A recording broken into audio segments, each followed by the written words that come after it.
And the final group. And also, similar to the last group, revenge. Revenge in the sweetest way. But let's start off with South Korea. Can they surprise? I don't believe so. But they have some great players. When you think of Heung-min Son, Kim Min-jae, who's been excellent with Napoli, Hwang Hee-chan, they got a lot of good players. But can they match up with these teams in this group? I think they can match up with Ghana, but Uruguay and Portugal might be a tall order for South Korea. What do you think? I think they can impress. I'm not 100% banking on them making it to knockouts, but it's really a team I wouldn't be surprised if they can. This is another group of life.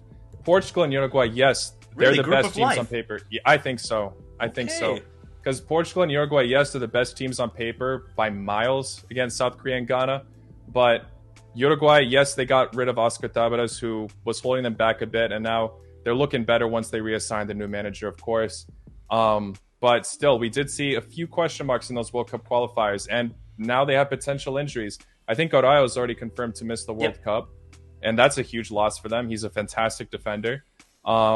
Maybe they'll go through a bit of a question mark on who to necessarily start up top because they have some veterans to potentially put in there, Cavani and Suarez, along with Darwin Núñez.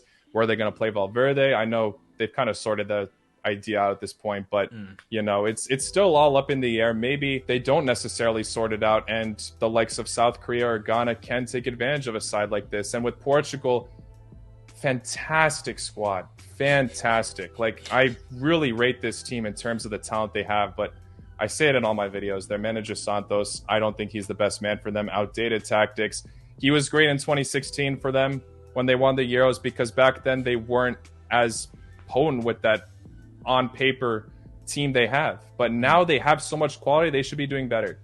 And yeah, they could really slip to one of these teams. It's possible. I'm not saying it's likely, but I wouldn't count them out. And like you said, South Korea, they really have some key players in there. Heung-min Son, Kim Min-jae, in my opinion, I really think he could stand out at this World Cup. He's been fantastic for Napoli. Honestly, one of the most surprising transfers this season. I didn't think Napoli were going to be able to replace some of their quality attackers and Koulibaly in the back, but they did beautifully. In fact, even better. So shout out to Napoli and Kim Min-jae. But yeah. And also, they have revenge because, well, their manager has revenge in a way. Paulo Bento. He wants to get revenge on Portugal in a way because it didn't go so well at 2014 World Cup when he was the manager. So there's an element there with South Korea. So this group, you could almost name it the revenge group. There's so many different little battles. Also, Portugal versus Uruguay was round of 16 the last World Cup. So there's all sorts of storylines in this group. But let's go with Portugal then. We'll save on Ghana for last. They're managed by a dinosaur. He's a part of the dinosaur club with Simeone, Allegri, and other guys. Southgate and other managers. I'll ask this question because this will probably be the biggest question mark with Portugal heading into this World Cup, and everybody will be talking about it. Should Ronaldo start? Ooh, that is a great question, man. He obviously, his United career at the moment is a bit all over the place. It's a bit sad to see. Even as a Messi fan for so long, I still always respected Ronaldo, and to see this going with him, it's a bit heartbreaking to see that this generation is really coming to an end. Yeah. And even in this last Nations League break, he wasn't clinical enough. That match against Spain, he really could have done better. He should have scored. Yeah, and I know a lot of Portuguese fans are also saying that Ronaldo potentially shouldn't start, and it breaks their heart because he's a top goal scorer for the national team and in the world. So it's insane. It's really insane to leave out a player like that, and the fact this is a debate is nuts. I agree. But I would say, though, that they don't really have any other strikers. Like, the only one I can think of is Andre Silva, and I'm not trusting Andre Silva. So Ronaldo will start. It's just it's about who you're going to fit him around to get the best out of Ronaldo in a way. Yeah, I think they definitely should still start him at the beginning. You know, I world-class player throughout these years, without a doubt. But it's just about how he performs in that first match day or two, and then make changes from there if they need to. Yep, and obviously Jota missing the World Cup. I feel so bad for Jota, man. Only a couple weeks out and you get a... Oh, yeah. Yep, he's missing the World Cup. But, I mean, you got the likes of Cancelo, Nuno Mendes. I could just go through the whole Portuguese team and just think to myself, this is such a good, talented team, but they will play fossil football, as some people like to call it. Because it's just Santos. So, Santos, just let them play. Let them express themselves. Just play attractive football. But Portugal should be making out of this group. But Uruguay, who have shown in the last couple of World Cups, they are just a tough team to break down. And you don't want to play Uruguay. You just don't. They're going to be a physical battle, very good technical players, and they still got some clinical strikers, even though some of them are old, and one of them is a new guy who maybe isn't the greatest on the eye, but he can provide a different element to Uruguay. So what do you think with Uruguay? Do you think that they're... Because some people say, okay, they're going to be one of the top two. They could even win this group, or do you think they're overrated, underrated? What do you think about Uruguay? It's a good question. I really am torn about my thoughts on Uruguay. I sometimes think that they are the team that could top it, and then there are moments I'm like, okay, this is the team that could maybe even crash. You got Ghana in there, who could easily seek for revenge after 2010. Mm-hmm. Probably going to be, like you said, the group of revenge. This matchup, I think, could be one of the most heated in this group, just based on that history. It's going to be insane. And it's match day 3. Exactly. That could really determine it all. Uruguay in these recent international matches, they haven't been the best. I mean, yeah, they beat Canada, but Canada still pulled off an okay fight against them. Mm-hmm. And they lost to Iran. So, and like we said, Iran is really on the come up, so it's not necessarily, the most massive upset, and they are just friendlies. But I think it's going to be a really unpredictable team at this World Cup that obviously many people are going to be banking on. But with these teams, really just, especially these underdogs, looking for these revenge stories and looking to get some upsets here, Uruguay could be the team to slip. I really wouldn't be surprised, even if Portugal somehow don't make it out of this group. Yeah, I agree with that. And I think you made a good point with Araujo.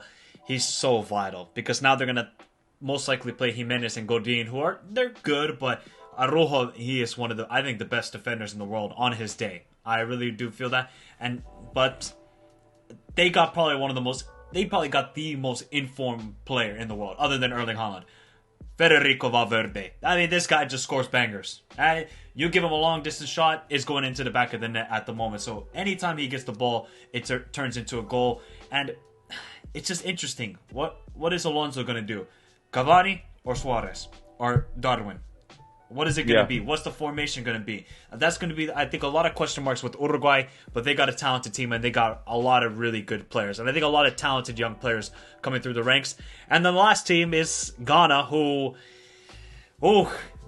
maybe they weren't the greatest in the World Cup qualifiers. Some people could say they're lucky. Some could say that. I think Ghana deserve it. I think they just put in a very good defensive display against Nigeria. But they have a lot of new pieces. Obviously, some players switching allegiance from other countries to Ghana, the likes of Inaki Williams, Tarek Lamptey, and these sorts. So what do you think with Ghana? Do you think it's just a big mystery? We have no clue what to expect. They got a lot of talented guys, but it could just be a little bit of a mess. I kind of compare them with Jamaica in a way, because Jamaica did the same thing in World Cup qualifiers where they called up a lot of English-based players, and it just didn't work out whatsoever because the chemistry wasn't there. Do you kind of feel the same with Ghana, or do you think it can click? It's going to be an absolute mystery. I, at the moment, am leaning towards it not being able to click, but I really won't be surprised if it does. This Ghana side really recruited some amazing talent now. It's interesting the way they did it all last minute, so that could pay a price because, the chemistry might not be there because they really got a lot of these players within this year. So who knows? And I already mentioned these other teams are potential mysteries as well. That's why I'm saying this is the group of life. I really could see form just bouncing all over the place within this group and the point gap being close. And with these revenge battles, who knows how motivated these teams will be. And maybe even those new players, they won't have that same motivation, desire as the rest of the Ghana national team to get an upset against Uruguay. So it's really all up in the air. But I definitely wouldn't rule it out from being a possibility that they could impress at this World Cup with the new players they acquired and the ones that they already have. Pretty impressive. And I don't really think it was a luck that they beat Nigeria. People are just kind of throwing that out there because Nigeria were just Poor. big favorites to qualify. And they were poor. Yeah. And they just had some disappointing moments this year, also in the AFCON, losing to Tunisia. So I really wouldn't rule out this Ghana team.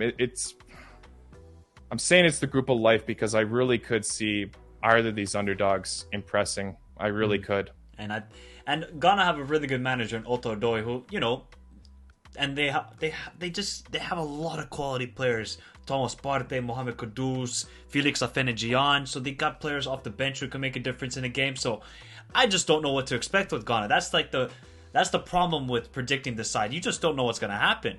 But they got the eye tunnel. It's towards that final match day. They understand if they can beat South Korea and all they need to do is just beat Uruguay, that's going to be one heck of a story. That will be probably one of the best stories at this World Cup. So do not be surprised with Ghana if they can make it out of this group. Preview is done. I thank you all for watching all 8 groups preview. With my guy, of course, Isaac. And of course, if you haven't done so, go subscribe to his channel as he just hit 50,000 subscribers. So congratulations to him. Don't worry, people. The predictions will soon be coming out. We might do a live show for it. We're going to talk for about an hour and a half. My full predictions from the group stage to who I think will win the World Cup this year. If you haven't checked out all the group previews, go do it right now. It's in the playlist, the World Cup playlist. So do it right now. Enjoy it. Have a beautiful day. Stay safe in this crazy world. Remember to hit the like button. Subscribe to the channel if you're new around here. And of course, also, we're going to do about maybe the Friday or Thursday before the World Cup begins, a massive show, a live preview. So if you want to join the show, hit me up on my social medias, my Instagram, Twitter, and that sort of stuff. Send me a message. Hey, I want to come on the show, give my ideas, give my thoughts of the World Cup. Further ado, have a beautiful day. Stay safe in this crazy world. And soon the World Cup is here. Adios.